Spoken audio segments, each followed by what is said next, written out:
Welcome to I dream. ఆయన పేరు చెబితే కబ్జాదారు గుండెల్లో గుబులు పుడతాయి, నాలాలు ఆక్రమించుకున్న వారు నడువులు విరిగిపోతాయి, చెరువుల్లో ఇల్లు కట్టుకున్న వారికి చెమటలు పుడతాయి. ఇక కబ్జాదార కోరల నుంచి బయటపడ్డ చెరువులు నిండు కుండల్లా కలకల్లాడతాయి, పార్కుల్లో పువ్వులు చక్కగా డ్యాన్సులు వేస్తుంటాయి. ఇంతకీ ఆయనే హైడ్రా రంగనాథ్ గారు. తను పనిచేస్తున్న పోస్టుని ఇంటి పేరుగా మార్చుకున్న వ్యక్తి హైడ్రా రంగనాథ్ గారు అలియాస్ ఏబి రంగనాథ్ గారు, ఐపీఎస్ కమిషనర్ హైడ్రా. రంగనాథ్ గారు ఎక్కడ పనిచేసినా ఒక స్పెషల్ మార్క్ ఉంటుంది. ఆయన తూర్పుగోదావరి జిల్లాలో పనిచేస్తున్నప్పుడు ఒక మార్క్ ఉండేది, అదేవిధంగా బలిమలలో ఒక ఇష్యూ ఉంటుంది, విజయవాడ వచ్చేసరికి అయోషా మీరా కేసు, అదేవిధంగా నల్లగొండలో తీసుకుంటే ప్రణీత్ కేసు, ఇలాగ ఆయన ఖమ్మంలో తీసుకున్న ఒక కేసు ఉంటుంది, వరంగల్లో ఒక కేసు ఉంటుంది. ఎక్కడైనా సరే ఆయన ఖచ్చితంగా రూల్ ఆఫ్ లా పాటించడం నెంబర్ 1. అందుకే ప్రభుత్వం కూడా ఆయనకి హైడ్రా అనే ఒక సంస్థకి కమిషనర్గా చేసింది.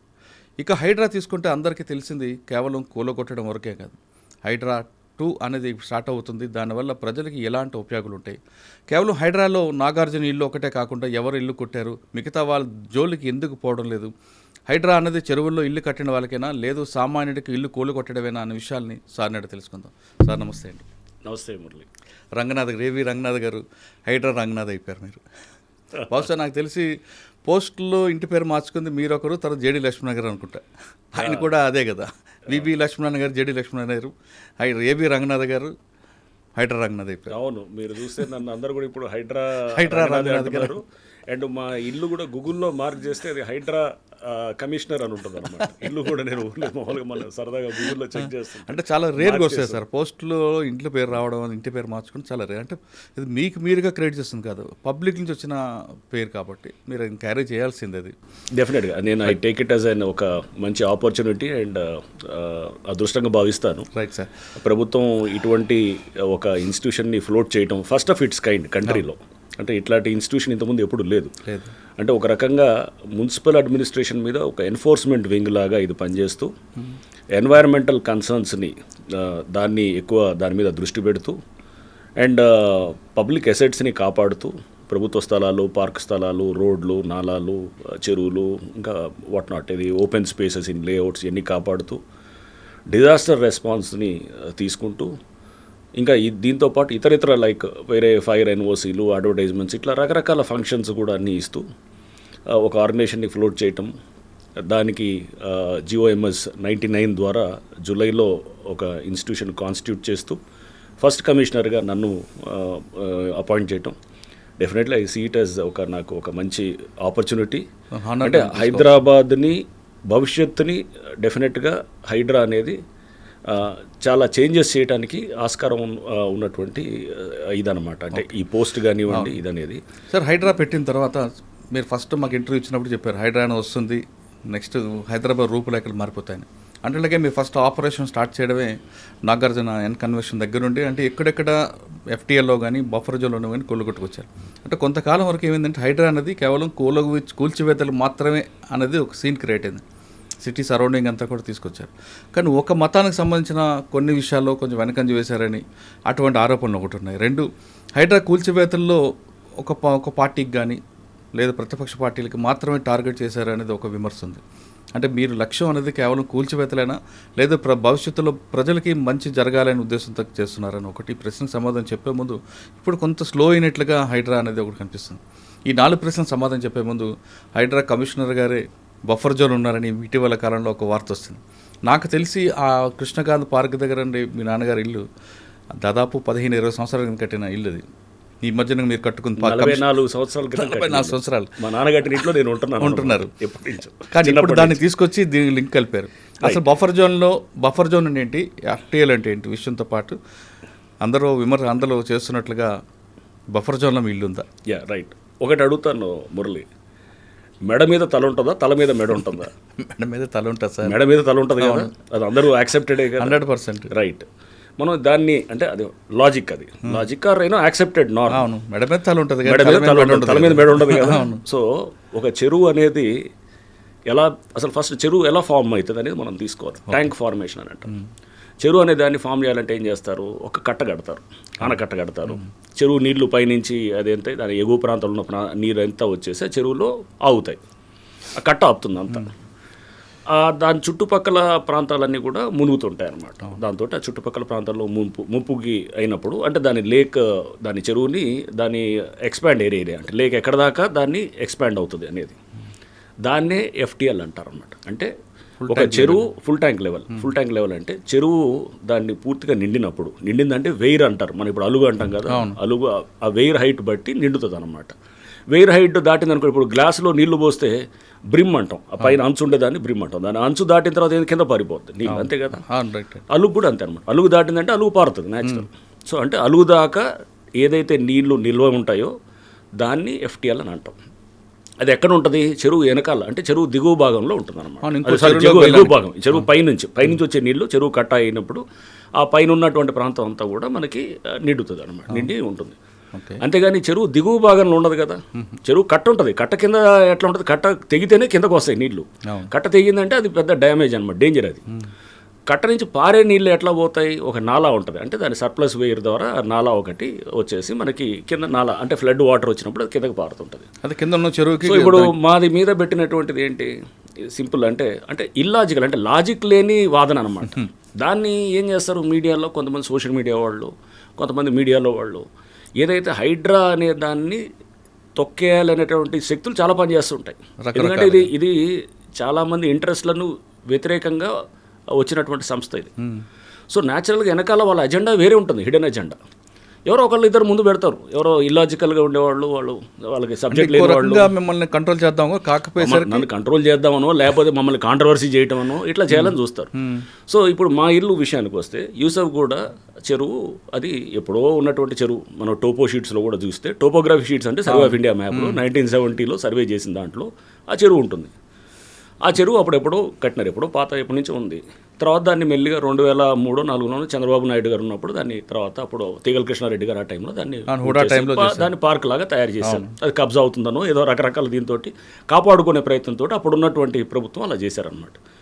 ఫైన్, బాగానే ఉంది. చెరువు కాపాడుతూ క్రమంలో దాన్ని పార్క్ కింద చేశారు, దాన్ని కృష్ణకాంత్ పార్క్ అని కూడా పెట్టారు. పెట్టి దాని కింద బఫర్ జోను అనేది ఉత్పన్నమే కాదు అసలు. బఫర్ జోన్ ఎఫ్టీఎల్ అనేది చెరువు కట్ట కింద దిగువ భాగంలో ఉండదు. నేను అదే అంటుంది, మెడ మీద తల ఉంటుందా, తల మీద మెడ ఉండదు అంటే చెరువు కట్ట కింద ఉండదు ఎఫ్టీఎల్ బఫర్, చెరువు కట్ట పైనే ఉంటుంది. బఫర్ జోన్ అంటే ఇప్పుడు ఎఫ్టీఎల్ నుంచి ఒక 30 మీటర్లు చెరువు విస్తీర్ణం బట్టి దానికి 30 మీటర్స్, అంటే ఒక ఇంత ఉండాలి, 30 మీటర్స్ దాకా బఫర్ జోన్ ఉంటుంది. Okay, 30 metres 10 metres depending on the area of the చెరువు అనమాట. చెరువు విస్తీర్ణం బట్టి, పెద్ద చెరువు అయితే దానికి ఎక్కువ ఉంటుంది. 30 మీటర్స్. కృష్ణకాంత్ పార్క్ పైన బోరబండ అటువైపు అటు ఉంటుంది, ఎగ్జాక్ట్లీ పైకి ఉంటుంది అనమాట. కిందకు ఉంటుంది. మధురనగర్ అంతా చెరువుకి కింద దిగువ ప్రాంతంలో ఉంటుంది. ఆ నాలా కూడా మా ఇంటికి 100 మీటర్ల దూరంలో ఉంటుంది. నాలా నుంచి ఎంత ఉంటుంది, ఆ నాలా విడ్త్ బట్టి ఇది 10 మీటర్సా 2 మీటర్సా విడ్త్ ఉంటుంది, మాక్సిమం 10 మీటర్స్ అంతే. మాది 100 మీటర్ల పైన ఉంటుంది. ఆ నాలా కూడా ఇప్పుడు అది కింద దాన్ని మొత్తం అండర్ గ్రౌండ్ కవర్ చేసేసి వెళ్ళిపోయింది.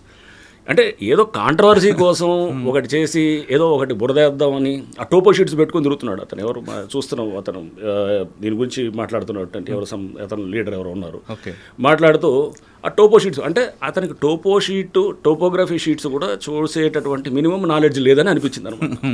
అంటే ఎక్కువ ఎగువ భాగం ఏది, దిగువ భాగం ఎక్కడ వస్తుంది, సో దాని నాలాజ్ ఎట్లా ఉంటాయి, అంటే ఆ మినిమం లాజిక్ లేకుండా చేసే వాళ్ళని కొంతమంది సోషల్ మీడియా మోస్తుంటారు అన్నమాట. కూడా మీకు ఏదో రకంగా డిస్టర్బ్ చేయాలని తప్ప అట్లా ఇట్లాంటివన్నీ నాకు అలవాటు. సార్, ఆ ఇల్లు కూడా నేను చూసా కదండి, ఇప్పుడు 20 సంవత్సరాల క్రితం ఒకసారి వచ్చినప్పుడు అక్కడే ఉన్నారు కదా మీరు. 20 కాదు, మేము 1980లో కట్టింది, మా నాన్నగారు కట్టింది. అప్పటి నుంచి నేను ఇప్పుడు కాదు, మేము చదువుకుందంతా అక్కడే, చిన్నప్పటి నుంచి కూడా అక్కడే. మీ నాన్నగారు కూడా సివిల్స్ కాబట్టి ఆయన కలెక్టర్గా చేశారు కాబట్టి అంత గుడ్డుగా తీసుకోరు కదండి. అసలు గుడ్డి కాదు, అసలు అది వదిలేయండి. ఫస్ట్ కింద ఉండేది దానికి అక్కడ వేల ఇల్లులు ఉన్నాయి. ఇంకోటి చెరువు కింద ఏముంటుందంటే ఒక్క కట్ట కింద ఒక 10 మీటర్ల దాకా ఖాళీగా పెట్టాలన్నమాట. అంటే రోడ్ లాగా వేస్తారు. చెరువు కట్ట ఏమన్నా తెగినప్పుడు కానీ రిపేర్ చేయడానికి లారీ తిరగటానికో బండి తిరగటానికో పెడతారు. ఆ 10 మీటర్లే తప్ప ఇక చెరువు దిగువన ఎక్కడ కూడా ఏదైనా కట్టవచ్చు అనమాట.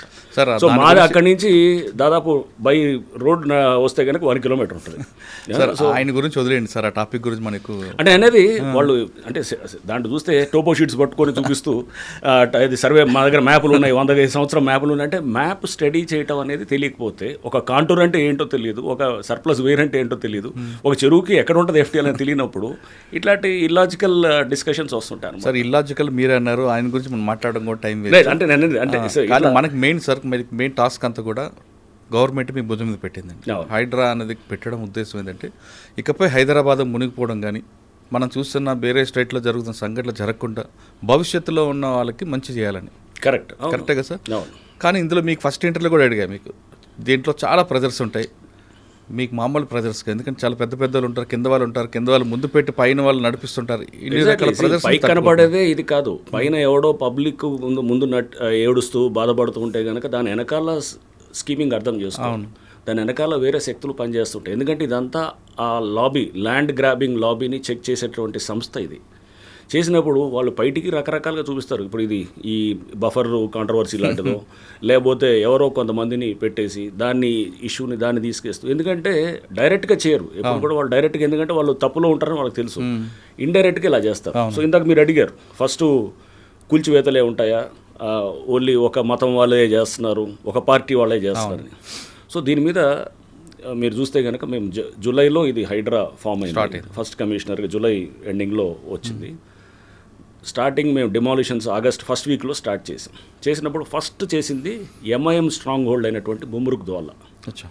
సో దాంట్లో కొంతమంది అక్కడ స్థానికంగా ఉన్నటువంటి నాయకులు, నాయకులు వాళ్ళు కట్టినటువంటి అపార్ట్మెంట్స్ని కూల్చేసి మొత్తం బుమ్రుక్ దోలా అనేది 300 సంవత్సరాల క్రితం ఉన్నటువంటి చెరువు. దాని మీద ఎన్నో సంవత్సరాల నుంచి అందరూ దాన్ని స్పీకింగ్ ఆర్డర్లు ఇస్తున్నారు, కూల్చాలి అంటున్నారు, కానీ ఎవరు దాని మీద యాక్షన్ జరగదు. సో మేము వచ్చాము ఇమీడియట్గా వీ హ్యావ్ టేకెన్ అది, ఆ పాత ఆర్డర్స్ ఉన్నాయి, అన్నీ కూడా క్లియర్గా ఉన్నాయి. ఇక దాన్ని అందరూ పిల్లికి గంట కట్టాలి కదా, ఎవడో పిల్లికి somebody has to build the cat. So అది చేయడానికి హైడ్రా అనే సంస్థ ఉందన్నమాట. సో ఇది ఎప్పటి నుంచో పేపర్ మీద జరుగుతుంది, పేపర్ మీద కాదు కదా, గ్రౌండ్లో ఏం చేశారనేది ముఖ్యం అన్నమాట. సో వెంటనే మేము అక్కడ డిమాలిష్ చేసాం. ఇప్పుడు ఆ చెరువు అంతా కూడా రేపు రివైవ్ అవుతుంది. ఇప్పుడు అది ఊరిని చెరువు కూల్చివేతలు కాదు, బుమ్రుక్ దోలా ఇప్పుడు రివైవ్ అవుతుంది.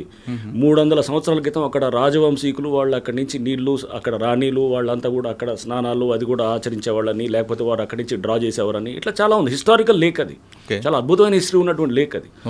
సో అది అట్లా బుమ్రుక్ దోలా అంటే అది అంతా కూడా అక్కడ సౌత్ జోన్లో ఉన్నటువంటి స్ట్రాంగ్ హోల్డ్ రాజేంద్ర నగర్ ప్రాంతంలో ఉన్నటువంటి దాన్ని చేసాం. నెక్స్ట్ 27 డిమాలిషన్స్ చేసాం. సో మీడియాకి ఇష్టమైందేమో ఎన్కన్వెన్షన్ డెమాలిషన్. న్యాచురల్గా ఏంటంటే ఒక సినిమా యాక్టర్ కాబట్టి దానికి కొంత వచ్చింది. వేరే కొన్ని మేము గండిపేట దగ్గర చేసాం. గండిపేట దగ్గర చేసినప్పుడు పల్లరాజు గారు లేకపోతే ఇంకా కొంతమంది ఇతర దాంట్లో ఉన్నారు, వారి అందరికీ కూడా చేసాం. దాంట్లో చాలామంది కాంగ్రెస్ వారే ఉన్నారు. సో అంటే అక్కడ వారు ఏ పార్టీ అఫిలియేషన్ అనేదే కాదు అసలు. చూస్తే అది కూడా రిలీజ్ చేసాం మేము, డేటాని కూడా చేసి 27 డిమాలిషన్స్లో ఎక్కువ కాంగ్రెస్ వారే ఉన్నారు. అంటే రూలింగ్ పార్టీ సంబంధించిన వాళ్ళు ఎక్కువ ఉన్నారు. నష్టపోయింది. సో అంటే ఈ ప్రచారం అంతా కూడా అపోజిషన్ వాళ్ళని, ఏ అపోజిషన్ లీడర్ చెప్పండి టార్గెట్ చేసి చెప్పింది, ఒక పేరు చెప్పండి, సింపుల్ నేను అడుగుతాను. ఏ అపోజిషన్ లీడర్ ఉన్నాడు? ఆయన పటాన్చేరులో ఆయన కాంగ్రెస్ దెబ్బలు తట్టుకోలేక పటాన్చేరు కాంగ్రెస్. నా దెబ్బ కాదు, ఆయన ఎప్పుడు వచ్చారండి. నేనేం చేశాను, నేను చేసింది కాదు. అక్కడ ఒక ఎమ్మెల్యే అని అనట్లేదు, అక్కడ ప్రతి వాళ్ళు కూడా వాళ్ళ మీద అక్కడ పబ్లిక్ చాలా కంప్లైంట్స్ ఉన్నాయన్నమాట. ల్యాండ్ ఇష్యూస్లో కంప్లైంట్స్ ఉన్నాయి.